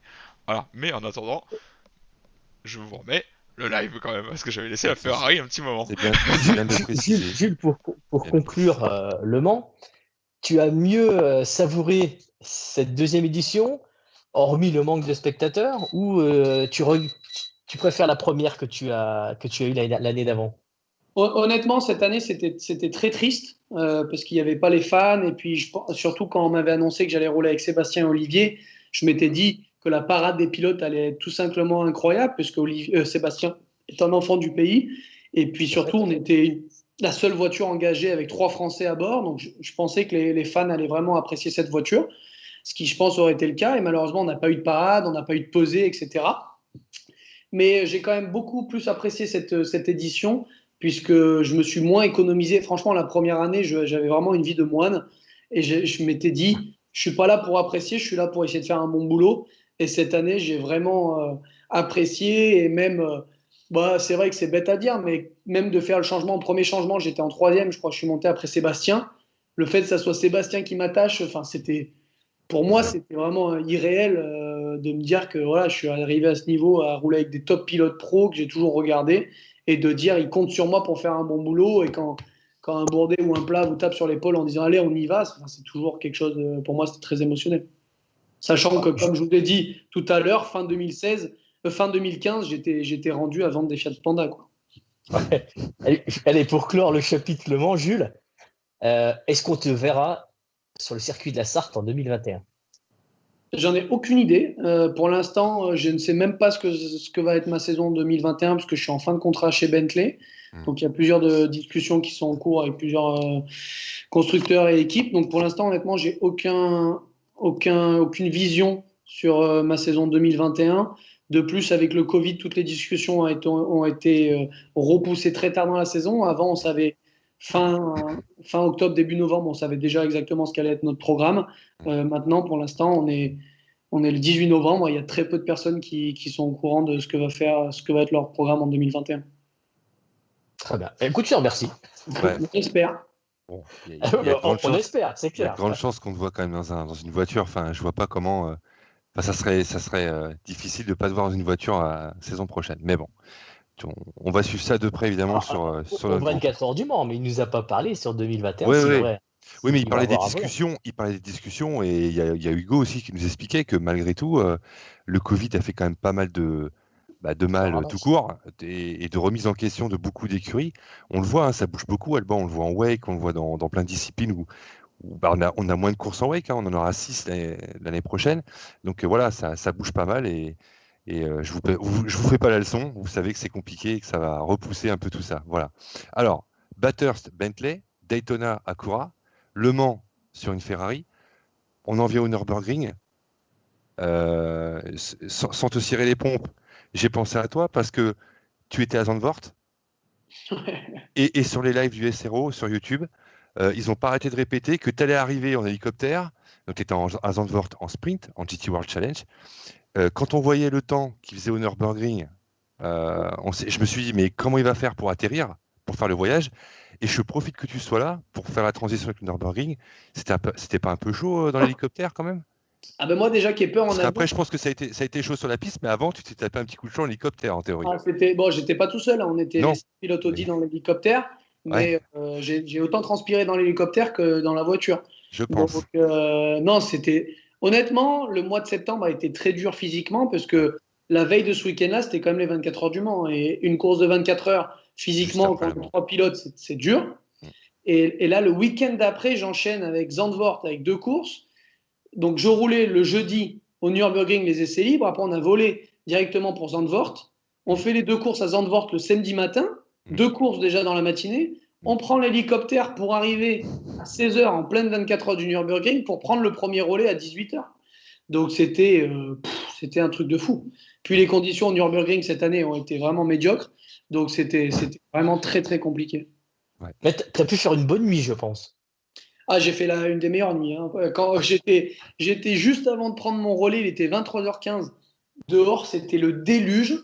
Ouais. Et honnêtement, je priais pour qu'il y ait drapeau rouge parce que je me suis dit, ça va vraiment pas être. Parce qu'honnêtement, s'il y a bien une piste où c'est pas rigolo quand il pleut et qu'on roule à 280 km/h avec les petites voitures, etc., où le trafic c'est compliqué, c'est le Nürburgring. Et quand ils m'ont dit c'est drapeau rouge, je me rappelle dire ah mince, alors qu'en fait au fond de moi t'étais content. Yes. Là, oh là là là. Ah ouais. Et puis après ils ont dit ça repart pas avant 8h. J'ai dit parfait, je suis parti à l'hôtel et j'ai fait une super nuit de sommeil. Elle a été interrompue 9h, on leur a passé un coup de fil, Jules est fatigué, il faut qu'il aille au lit. Ils ont arrêté la course. Ah non, mais non, blague à part, c'est la première fois depuis très longtemps que j'ai eu des frissons en regardant une course, hein, quand même. Quand on voit les on-board de Marcello, d'Engel, notamment sur Mercedes, c'est juste impressionnant. Enfin, on s'est mis à votre place un instant, on se dit c'est pas possible, comment vous faites? Parce que je rappelle quand même qu'il y a 15 catégories, il y a beaucoup de monde sur le circuit, vous y voyez que dalle, voilà, parce que au Paul Ricard ce week-end, on voit c'est un peu allumé. Spa, ils ont rajouté un petit peu d'éclairage, donc quand même c'était un petit peu plus agréable pour vous, je pense. Il y a des courses qui sont comme à Bahreïn en Wake, bah là c'était comme en plein jour, mais là c'est carrément, vous allez à la chasse, quoi. Bah, vous allez à la chasse, comme si vous allez à la chasse en pleine campagne, quoi. C'est un peu ça. C'est ça. D'habitude, au Nürburgring, il y a quand même quasiment pareil, 250 000 personnes qui sont tout autour du circuit, donc ça fait de la lumière. Mais cette année, c'est noir. Donc, bon, bien sûr, les GT3 aujourd'hui, elles éclairent, c'est des phares exceptionnels. Mais honnêtement, cette année, c'était, on le voyait, ça tapait de partout. Les voitures, il y a eu un nombre de crashs mais énorme parce que c'était inconduisible. Il y avait de l'aquaplaning de partout. Et je m'en rappelle, le soir même, quand je vais me coucher, je regarde les news sur mon téléphone avant de me coucher. Et je vois quelqu'un qui commente à Auto Hebdo qui dit toujours red flag, ils sont même pas capables de conduire sous la pluie. Et je m'étais dit, mais comment la personne peut penser ça, sachant que je m'étais fait des frayeurs? Parce qu'honnêtement, à 260 entre 2 rails et les arbres des 2 côtés, quand la voiture, d'un coup, elle part et on contrôle plus rien parce que c'est juste en aquaplaning, c'est vraiment pas rigolo, quoi. On appelle ça le salaire de la peur, quoi, honnêtement. Ouais, bien sûr. Et sachant que tu avais fait 2 courses auparavant en VLN sur le Nürburgring, où là, tu avais des conditions un petit peu plus tranquilles. Quand il fait beau, honnêtement, c'est un des plus beaux circuits au monde. Ça va très, très vite. Le management du trafic est compliqué parce que, comme vous l'avez dit, il y a 15 catégories. Des fois, il y a même une Renault Dacia qu'ils ont fait en version course, qui fait partie de la plus petite catégorie. Exact. Donc, quand on arrive avec une GT3 sur une voiture comme ça, il y a une différence de vitesse qui est énorme. Donc, il faut gérer le trafic. Et puis, c'est un circuit qui est à l'ancienne, qui ne pardonne pas l'erreur. Et c'est ça qu'on adore. Donc, j'ai eu beaucoup de chance que Phoenix me prenne sur cette voiture. Malheureusement, on était 6e au petit matin avant qu'on casse la boîte de vitesse à 2h de la fin. Voilà. Sur Audi R8. Voilà. Ouais. Il change de voiture tout le temps. Il va passer à la Fiat l'année prochaine. Hein. Si t'as pas de volant, tu prends une Fiat. Il y en a pas. Fiat, je plaisante, je te charrie. Oui, voilà. C'était un petit clin d'œil à Fiat. Jules, on parle de l'enfer vert. Là, tu l'as vécu sur les 24 heures du Nürburgring. Qu'est-ce qui était le plus difficile sur cette course? Le virage ou l'enchaînement le plus dur? Où tu t'es dit... Ce qui est très, très dur, c'est qu'on parle déjà au Mans qu'il y a des sections qui vont être mouillées, des sections qui vont être sèches. Là, on retrouve sur un circuit qui est en configuration 24 heures, qui fait 27 km avec le circuit GP. Donc, on fait 8 tours par heure. Donc, ce qui est très, très dur, c'est qu'en fait, par exemple, on va dire, je passe à Bergwerk ou dans un virage comme ça qui est dans la forêt, qui est un droite en montée. Le moment où je passe et le moment où je vais repasser, ça sera dans 10 minutes. Et il y aura 150 voitures qui sont passées. Et il a pu pleuvoir, il a pu sécher, il a pu neiger, on ne sait pas. Il y avait quand même des températures qui étaient à 3 degrés. Donc, on avait vraiment des gros soucis pendant la nuit pour mettre les pneus en chauffe. Et ce qui est dur, c'est d'arriver, c'est un peu du rallye, c'est-à-dire qu'on arrive sur une portion qui a changé pendant 10 minutes parce qu'il y a eu plein de choses qui se sont passées. Et au matin, quand ça séchait, c'était très dur parce qu'on devait rouler avec des slicks cutés parce qu'il y avait des portions du circuit qui étaient complètement sèches et l'autre partie du circuit où il pleuvait. Donc, je me rappelle au matin, arriver dans toute la partie de Fuchsröhre, qui est la descente, le S en descente, Fuchsröhre et Adenauer Frost, où il y avait du soleil, et après arriver à Mexgefeld et Exmühle, où il pleuvait. Et on dit, mais qu'est-ce que c'est? C'est pas possible. Donc, c'est ça qui est vraiment extraordinaire. Et l'enfer vert porte bien son nom, parce que honnêtement, cette année, c'était un enfer. Ouais. C'était vraiment. Tout à fait. Jules, quand tu es sur une course comme ça, on a une concentration qui n'est pas à 100%, mais à 200%. Mais est-ce qu'on a notre pointe de vitesse à 100% ou alors on en garde un peu sous le pied au cas où? Là, honnêtement, avec les conditions qu'il y avait, il fallait en garder un peu sur le pied. Surtout que nous, on était déjà 5e, donc il n'y avait pas grand-chose à faire. Vantore, qui était sur la voiture sœur, qui essayait de jouer la victoire, et ils ont mis à fond. Et il la met dans le mur à 2 heures de la fin, ils font 6e. Marcello, ils avaient mis à fond, et pareil, il se met en tête à queue, il tape le mur. Le gros problème de ce circuit-là, c'est, comme on dit, c'est from zero to hero. Enfin, from hero to zero, pardon. Donc, pendant 1 heure, on peut être le héros de la piste en enchaînant record sur record. Et puis, on touche un vibreur au mauvais endroit ou on rentre trop fort dans un endroit. Et voilà, c'est le mur. Donc, il faut savoir, c'est un calcul des risques au Nürburgring, toujours. D'accord. Selon la place, etc. Exact. C'est pour. Attends, Jeff. Non, mais bon, il n'y a pas de souci. Tu peux continuer avec Jules, on se régale. Tu enchaînes sur Spa avec Bentley, du coup. Alors, Il n'y avait M-Sport pas quelque chose exceptionnel au Nürburgring sur sa voiture? J'ai oublié, décidément, c'est écrit en gros sur mes notes, tu vois, mais c'est écrit tellement gros que je ne le vois plus. Jules, une petite question, il n'y a pas de piège. Comment dire, ton siège dans la Bentley, dans l'Audi, pardon, l'Audi que tu avais au Nürburgring, ton siège, il y a quelque chose de particulier sur ce siège? Mon siège personnel ou le siège de la voiture? Le siège de la voiture. Aucune idée. Alors, sur ton siège personnel, peut-être. Ah bah il y avait le chef mécano qui avait fait une attention particulière. Voilà. En fait, dans l'Audi, on a un siège de base et après chacun met son site dedans. Oui. Et il m'avait mis parce que je lui avais raconté, enfin on rigolait, je sais plus quoi, et il m'avait dit qu'il y avait des crocodiles dans l'Ardèche. Et je lui dis mais jamais de la vie il y a des crocodiles dans l'Ardèche. Et du coup, il avait écrit le croc d'Ardèche derrière le. Voilà. Il a le seul crocodile, c'est toi de l'Ardèche. Voilà. Vous n'avez pas la ferme au crocodile? Oui, c'est vrai. C'est peut-être pour ça d'ailleurs qu'il a dit ça. Je pense que c'est peut-être ça, ouais. En Ardèche, je crois. Donc, Oh, c'est peut-être dans la Drôme. Tu as peut-être raison, Jules. je sais pas, c'est peut-être à Pierre-Latte, je sais plus. J'ai dû y aller une fois quand j'étais petit, mais. Donc non, ce qui est vraiment, ce que j'adore travailler avec les Allemands, c'est la passion des Allemands. Et chez Phoenix, voilà, le chef mécanicien, il est là depuis 89. Donc j'avais moins 7 ans, quasiment 6 ans. Donc c'est des gens qui sont passionnés. T'étais en négatif. Et le sport auto, pour eux, c'est leur vie. Donc ça, c'est vraiment plaisir. Ouais, bien sûr. Et justement, il y a. Sprasis Deutsch? Non, pas du tout. Pas du tout. Non plus. Je sais pas vous, mais ça donne pas très envie en plus. Parler allemand, c'est pas terrible. Ah, j'ai été un petit peu flemmard quand j'étais en ADAC. Je pense que je le regrette aujourd'hui. J'aurais dû prendre des cours. Mais je pense que pour apprendre une langue, il faut essayer de vivre dans le pays quand même pour essayer d'apprendre plus vite. Et j'avais pas forcément envie de déménager en Allemagne. Ouais. C'est à Pierre-Latte, nous dit Thierry. Voilà. Alors, un peu de géographie. Voilà. Pierre-Latte, la Drôme, 26. Voilà, exactement. On parlait du circuit de la Châtre. Je me faisais brancher il y a 8 mois, 9 mois, quand on faisait les premiers lives. On parlait du circuit de la Châtre. Maintenant, on parle de crocodile sur son siège. Vous voyez, il n'y a rien de ridicule au final. Voilà. Tu vois ce que je veux dire, Jules? Spa, c'est pas mieux que Nürburgring, même si les conditions étaient quand même un petit peu moins exécrables. Là, tu reprends du service avec Capax, qui était M-Sport avant. Donc là, tu cours toujours en pro, évidemment, avec Maxime et Jordan. Une course difficile avec des ennuis. J'ai envie de te poser une question après. Enfin, je la pose tout de suite. Allez, c'est un petit peu récurrent cette année sur la Bentley, sans vouloir m'attirer Ouais. les foudres.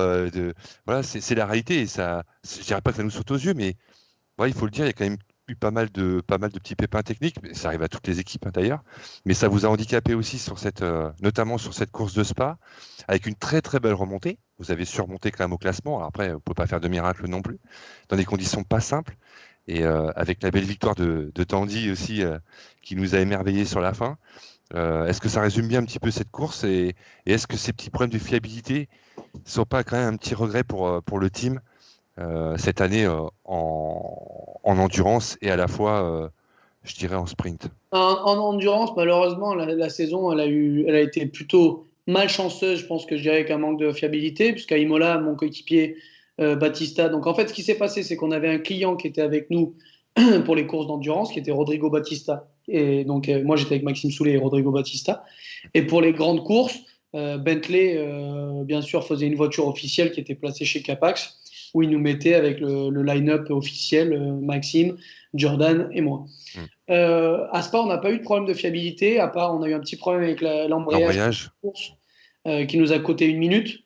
Mais ce qui nous a coûté très cher à Spa, ça a été une mauvaise décision au matin, où on était quand même remonté troisième dans la nuit, et honnêtement, ça marchait très fort, on remontait très fort. Le plus gros problème de la Bentley, c'est bien connu, c'est la pluie. Et en fait, on s'est retrouvé au matin où Maxime a jugé avec l'équipe qu'il fallait mettre. Enfin, c'est même pas la faute de Maxime, c'est l'équipe qui a dit on met les slicks. Et en fait, 2 tours après, on n'a pas eu de chance, il s'est mis à pleuvoir. Du coup, on a dû rentrer et on a mis les pluies. Alors, toutes les équipes sont rentrées à ce moment-là parce qu'ils avaient une fenêtre de ravitaillement plus grande. Et on a perdu un tour. Et à Spa, c'est pas comme à Daytona, quand on perd un tour, c'est fini, c'est au revoir.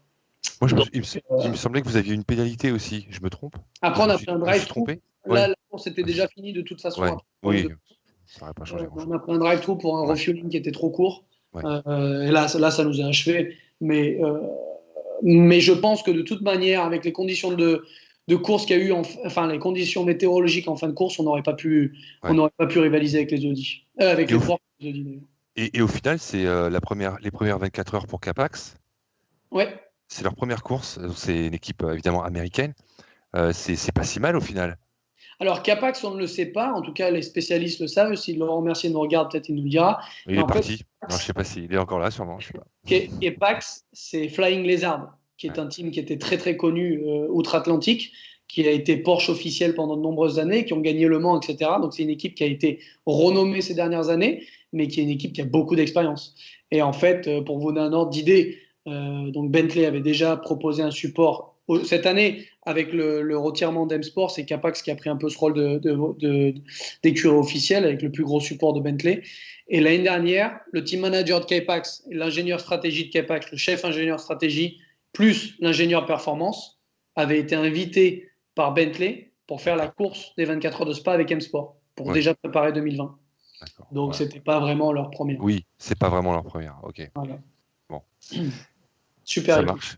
Ouais. Et qu'est-ce que tu penses j'en profite, je sais pas si je pense que tu serais d'accord pour en parler. Qu'est-ce que tu penses de la performance de Tandy qui nous a époustouflé? Même si toi, tu es dans ta course, tu as vu ça sûrement après. Je pense pas qu'on te raconte ce qui se passe, sauf si tu es dans les stands, évidemment, vous avez des écrans de télévision, bien sûr. Je me rappelle plus trop de tes relais, hein.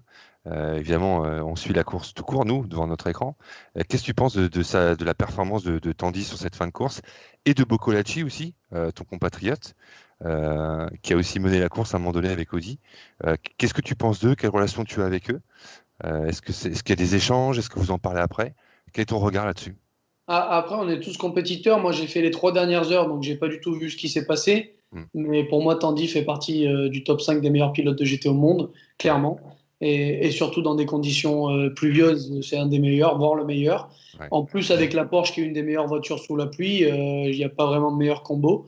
Ouais. Donc ça m'étonnait pas. Et Dorian, on se connaît pas plus que ça. Et je suis monté dans la voiture, il allait prendre la tête. Je pensais qu'ils étaient vraiment bien partis. Malheureusement, ils ont reculé un petit peu. Ouais. Mais je pense que c'est une bonne expérience pour lui. C'est beaucoup d'expérience à prise.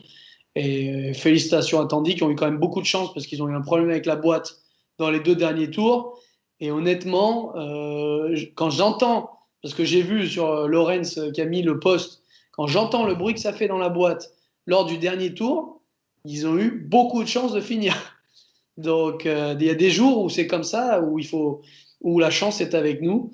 Ouais. Et félicitations à eux. Moi, je suis très content pour Tandy, qui est un super pilote, qui est probablement en partance pour Corvette, je pense. Tout le monde l'annonce comme ça, en tout cas. Oui, c'est ça, tout à fait. Ouais.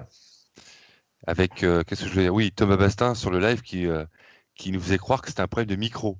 En fait, je pense qu'il voulait nous dire que voilà, c'est pas possible qu'il lui arrive ça dans le dernier tour. Et ça faisait un sacré bruit, quoi. D'ailleurs, il descend de la voiture, Nick. La première chose qu'il fait, c'est pas lever les bras de la victoire, c'est il regarde ce qui se passe derrière. Et évidemment, ça pissait l'huile. Enfin, Non, mais là où il a été très il y a fort, l'huile qui partait. c'est qu'il pleuvait et l'huile plus de l'eau, ça marche pas très bien quand on roule derrière. Et en fait, là où il a été très très fort, c'est que sur tout le dernier tour, j'ai regardé la caméra, c'est qu'il a pris les trajectoires exactement que tout le monde prenait. Et moi qui étais dans le dernier tour, c'était inroulable en fait. On était obligé de rouler très doucement parce qu'il y avait de l'huile partout. Et je me rappelle encore, quand j'ai garé la voiture, parce qu'on garait tous nos voitures à côté de la victoire, donc eux, ils gagnaient.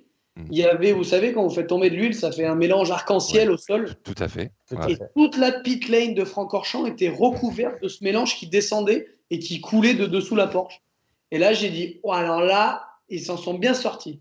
Et après, j'ai vu ce qui s'est passé sur les réseaux sociaux et j'ai dit, ah voilà, c'est beaucoup de chance. Ouais. Oui, c'était limite, je pense. Hein. Enfin, ça doit finir comme il pouvait. Il a fini comme il a pu. Faut tout. Ouais. Ça marche. Est-ce qu'on un petit mot de ta carrière, n'importe quoi, de ta saison en sprint ou on conclut parce que une demi-heure qui a duré 1h15, c'est pas mal. On te remercie, Jules.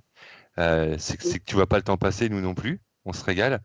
Un petit mot, allez, un petit mot rapidement sur ta saison GT World Challenge Sprint avec CMR bien sûr, l'équipe française, avec ton associé Nelson. Voilà, comment tu peux la résumer parce qu'on va te laisser après te reposer. Voilà, qu'est-ce que tu peux rapidement quelques minutes ta saison de sprint. C'était une saison qui a été très compliquée malheureusement dans l'ensemble. Je pense qu'en sprint et comme en endurance, c'est quand même toujours très compliqué pour les teams qui arrivent en GT3 parce qu'on se retrouve face à des teams qui ont beaucoup d'expérience, qui sont là en GT3 depuis de nombreuses années. Nelson a été une très belle surprise pour moi. Je me suis vraiment très très bien entendu avec lui. On a passé une super saison ensemble et malheureusement, ça avait bien débuté en début d'année où on fait un podium à Misano après on était en tête de la course. Et après, malheureusement, on n'a jamais pu vraiment jouer les avant-postes avec la voiture et le team qui manquait d'expérience, malheureusement. On a tout essayé, mais voilà, il nous manquait un petit peu de temps et le Covid a été compliqué aussi. Donc voilà, moi j'étais envoyé pour essayer d'aider au maximum l'équipe. C'est ce que j'ai essayé de faire et les autres pilotes et de leur donner mon maximum d'expérience pour les faire progresser. Et voilà, ça me fait plaisir de voir des jeunes comme Hugo qui remercie toujours en fin d'année des conseils qu'on a donnés. Et c'était voilà, c'est Hugo, c'est quelqu'un, bien sûr avec Nelson, hein, mais qui sont deux personnes très humbles. Et je pense que dans la vie du sport automobile, surtout, il faut être humble et essayer d'apprendre au maximum de tout le monde. Même moi, c'est pas même moi j'en apprends de tout le monde, de tous les jours. Et il faut surtout pas être fermé et penser savoir tout faire, comme des fois certains peuvent le faire. Et c'est vraiment, je pense, les personnes qui sont dans cet état d'esprit que peut avoir Hugo, que peut avoir Nelson, que peut avoir Dorian Boccolacci, je pense, en tout cas tous les jeunes qui montent, qui leur permettent de monter le plus rapidement possible. Et voilà. Donc, oui, parce que vous êtes plusieurs Français, et tu en fais partie évidemment, à avoir du talent, un excellent niveau. On vous regarde toute la saison, que ce soit en GT, en IMSA, en Wake, et j'en passe.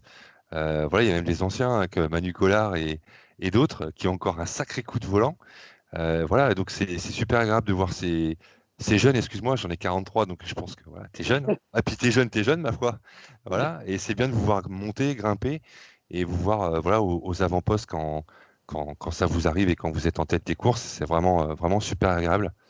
Et voilà. Donc, je tenais à te le dire en tout cas. Et vous êtes très ouvert et c'est très sympa aussi de pouvoir échanger avec vous. Non, c'est gentil. Puis comme je vous l'ai dit, ça me fait très plaisir de voir des passionnés du sport automobile. Malheureusement, en France, il y en a de moins en moins. Oui. Et c'est vrai que cette culture du sport automobile, et même auprès des jeunes, elle est vraiment. J'en discutais avec Malcolm Wilson la dernière fois. Et c'est vrai qu'il disait, à mon époque, quand on faisait le Monte Carlo, il y avait beaucoup de jeunes qui venaient et qui nous disaient qu'ils avaient travaillé très dur pour se payer une 205 GTI. C'est vrai qu'aujourd'hui, il y a très peu de jeunes qui disent on va travailler tout l'été pour s'acheter une 208 GTI. Ou en tout cas, j'en connais très peu. Et cette culture-là, elle est vraiment partie, alors qu'en Allemagne, c'est le contraire. On voit beaucoup de jeunes qui achètent des Ford ST, qui travaillent pour avoir des belles voitures.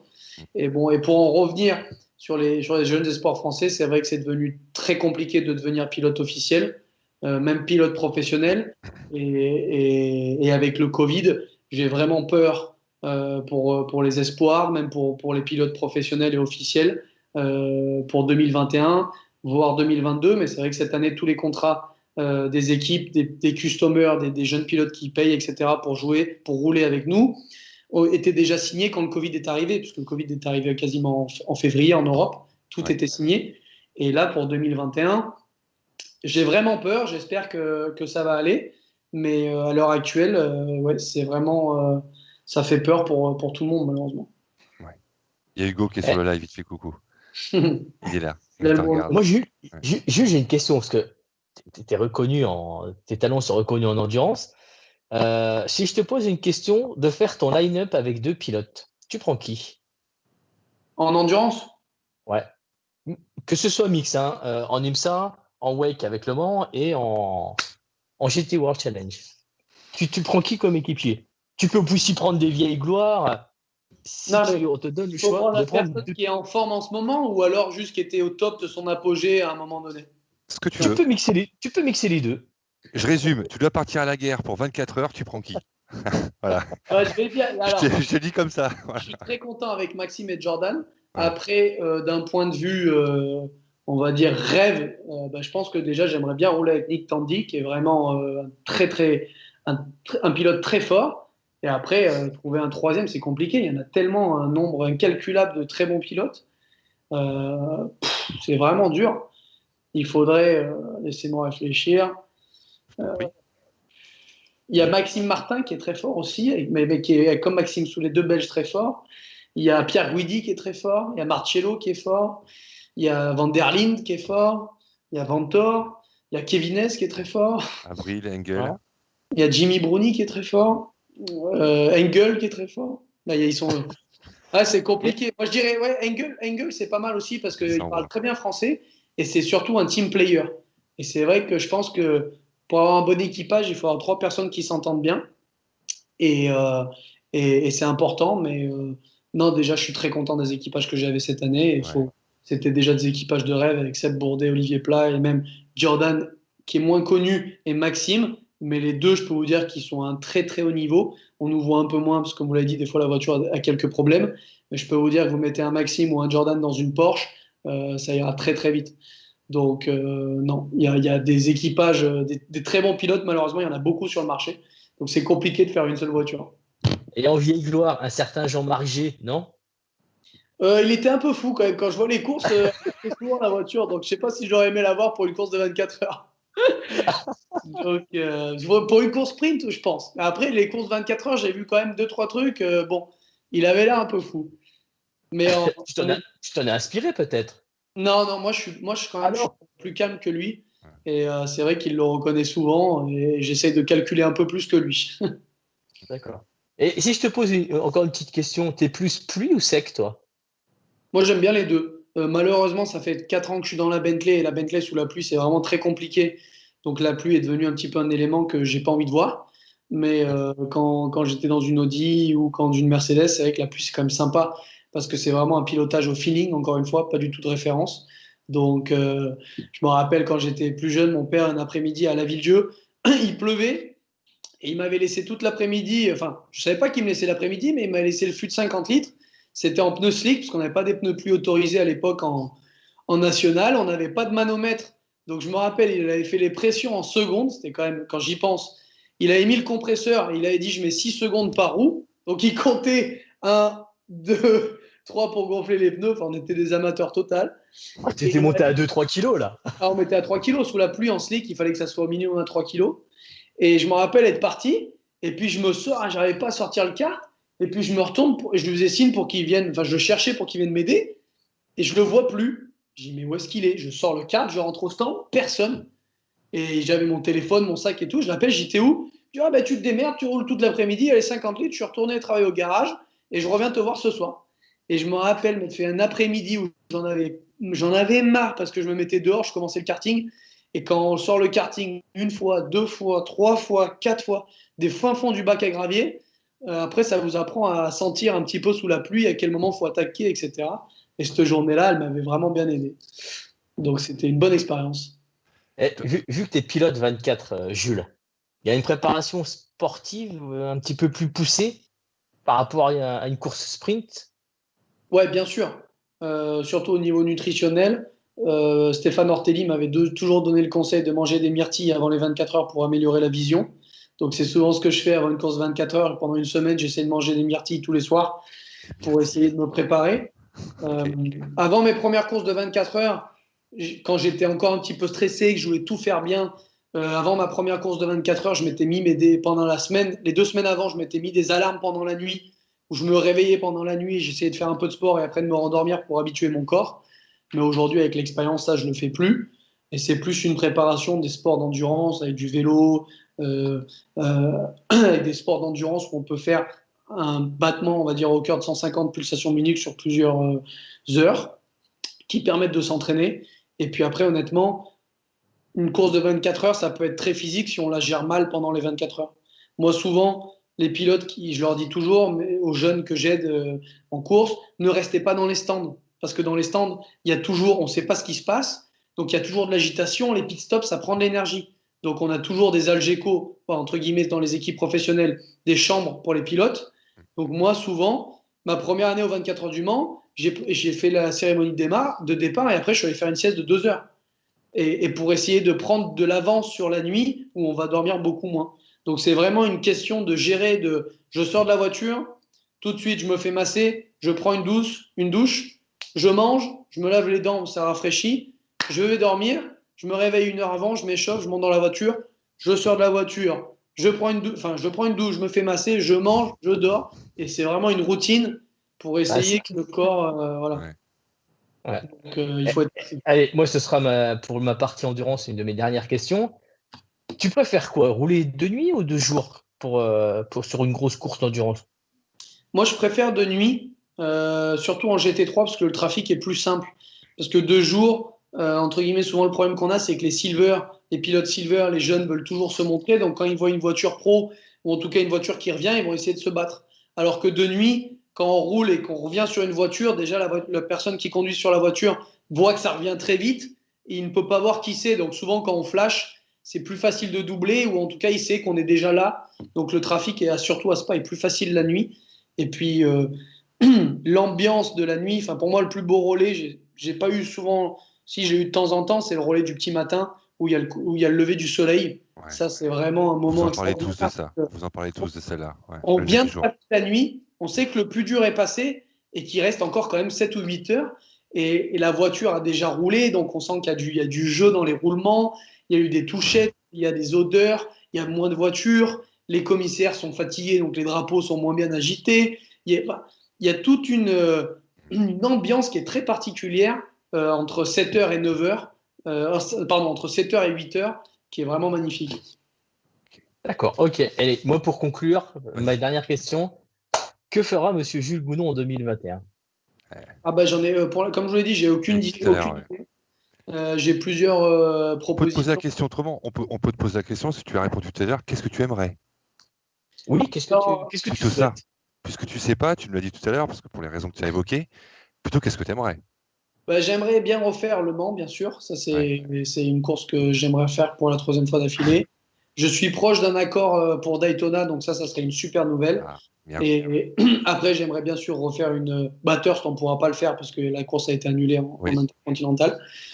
Mais j'aimerais bien faire une saison complète en GT World Sprint et Endurance pour essayer de la gagner. Et puis essayer de faire des courses à côté. Je suis en train de voir aussi peut-être pour de l'IMSA. Bon, en tout cas, voilà, il y a beaucoup de choses qui se passent dans le milieu des pilotes officiels, avec plusieurs pilotes Porsche qui sont entre guillemets sur le marché. Le DTM vient de s'arrêter, comme on le connaît, donc il y a beaucoup de pilotes qui sont aussi sur le marché de chez Audi, de chez BM. Les plages sont très chères, donc il va essayer d'avoir la meilleure opportunité possible. Et puis j'essaie de privilégier au maximum les voitures pour essayer de gagner. et pas forcément les offres plutôt financières. Voilà, l'année prochaine, j'ai vraiment envie d'essayer de gagner. D'Euro cette année a été très difficile, en étant toujours loin des podiums, avec beaucoup de problèmes. Et mentalement parlant, ça a été une année qui était compliquée. Et l'année prochaine, j'aimerais vraiment être de nouveau dans une voiture pour jouer un championnat et des victoires. Ouais. Allez, une dernière, je te promets, c'est la dernière, et après on fait la tradition de l'émission. Vincent Delas, qui est parmi nous, qu'on adore, qui habite tout près du circuit de Spa. Il est belge, évidemment. Vincent, qu'on salue. Je rajoute une question dans sa question. Que penses-tu des LMH qui vont bientôt arriver en wake? Et aimerais-tu faire un jour, avec l'âge, voilà, un petit plaisir, un petit Le Mans en ex-LMP1, évidemment, LMH, la nouvelle Le Mans Hypercar? Est-ce que c'est quelque chose que tu as dans le coin de ta tête ou pas du tout? Et qu'est-ce que tu penses de cette nouvelle catégorie, cette nouvelle règle technique? Je pense que c'est une très bonne idée de la part de la CO par une LMP1, une catégorie LMP1 qui était vraiment à bout de souffle. Malheureusement, moi j'ai plus une étiquette collée GT. Donc cette année, j'avais pris mon culot à deux mains, j'étais allé rencontrer Peugeot Sport pour discuter pour l'hypercar. Malheureusement, c'est vrai qu'en GT, avec le travail, j'ai réussi à être reconnu et avoir des volants de pilote officiel. Malheureusement, en prototype, j'ai aucune expérience en LMP2. Et c'est vrai que les constructeurs comme Peugeot, etc., qui vont partir en hypercar ou en LMDH, ils vont favoriser bien sûr les pilotes qui font du prototype. Malheureusement, aujourd'hui, les pilotes LMP2 qui n'amènent pas de budget sont très très rares, à part les Philippe Albuquerque, les Oliver Jarvis, les Pipo Derani, etc., qui sont payés aux États-Unis, mais qui viennent de la monoplace à haut niveau du prototype. Tout le monde, malheureusement, doit amener un budget pour rouler en LMP2. Et moi, c'est pas possible. Donc, la catégorie est sûr très belle. Malheureusement, moi, c'est mon métier et il faut en vivre. Et aujourd'hui, c'est pas la possibilité que j'ai. Maintenant, j'espère qu'un jour, quelqu'un me donnera ma chance pour faire du prototype. Voilà, c'est ça que je voulais te dire. Et que ça peut marcher aussi en prototype. Bien sûr. Et donc, une petite saison en P2, quoi, en LMP2. Ça ne te déplairait pas. Vite fait. Encore une fois, c'est très compliqué. Parce que oui. C'est soit on amène de l'argent, soit on est pilote reconnu comme Nicolas Lapierre qui vient du LMP1, etc., qui eux sont des pilotes payés. Mais il y a très peu de place pour être payé en LMP2, malheureusement. Tout à fait. C'est toi qui vas conclure l'émission, Jules. On remercie évidemment Willy qui a réalisé cette émission, ce live, comme d'habitude, fastoche pour lui. Il nous fait ça vraiment très très bien, on est content. Un gros merci à Mathieu Clavel qui nous a aidé à préparer l'émission, à t'inviter aussi. Voilà. Et puis à Virginie, Thierry, Le Gris, tous ceux, Dominique Mésange, tous ceux qui ont écrit sur le chat, voilà, et qui ont posé pas mal de questions et qui ont réagi. Voilà, ça parle de cartes, ça parle de tout, de LMH sur le chat, donc c'est plutôt sympa, de GT aussi. Donc voilà, et des 24 heures du Mans que tu as fait cette année avec le Redzi notamment. Voilà. Merci beaucoup, Alban. Je te laisse quand même un petit peu la parole, Alban, bien sûr. Et puis c'est Jules qui va conclure comme d'hab. Place à Jules. Moi, je dis très grand moment avec Jules. Monsieur 24 heures nous a fait l'honneur d'être sur notre émission. Donc, Jules, merci. Merci à vous tous. Comme vous voyez, j'avais dit une demi-heure, mais c'est vrai que quand on est passionné, on ne se rend pas compte du temps. Et, merci de nous suivre toute l'année. Je sais à quel point je suis chanceux de pouvoir rouler sur ces voitures, donc c'est toujours très agréable de pouvoir partager un moment avec des personnes qui n'ont pas forcément la chance de le faire. Donc merci à tous ceux qui ont commenté. J'ai pas pu voir les commentaires. Je suis très mauvais en technique informatique, donc je n'ai rien vu. Mais merci à tous ceux qui me soutiennent, qui m'envoient des messages sur Instagram. Et puis je vous donne rendez-vous, j'espère, en 2021 pour un beau programme. Et j'espère des belles victoires. Ça marche. On a été ravis de te recevoir, Jules, vraiment. Voilà. Je t'ai vu aux essais au Paul Ricard au mois de mars. J'ai marché à côté de toi et j'ai pu échanger avec toi. Tu t'en souviens pas, mais c'est pas grave. Mais moi, j'ai apprécié en tout cas. Voilà. Merci beaucoup. Très heureux que tu sois venu parmi nous. Et on souhaite évidemment une très belle soirée à tout le monde. Et demain soir, e-racing sur la chaîne Twitch de Wake GT Live et puis d'Hugo pour une double course. Voilà, puisqu'il y a des petits problèmes techniques mardi.